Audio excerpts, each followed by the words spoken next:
नमस्कार मित्रांनो. तर आमच्या घराजवळ आलेल्या ह्या वेगवेगळ्या चिमण्या तुम्ही पाहू शकता. यामध्ये पिवळ्या चिमण्या की त्या पंढरपुरी चिमण्या आहेत असं म्हणू शकतो आपण, आणि आपल्या साध्या चिमण्याही आहेत.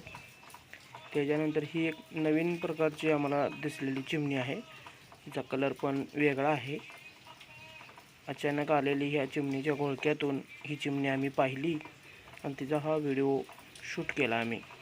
व्हिडिओ आवडला असाल तर लाईक करा, कमेंट करा, सबस्क्राईब करा.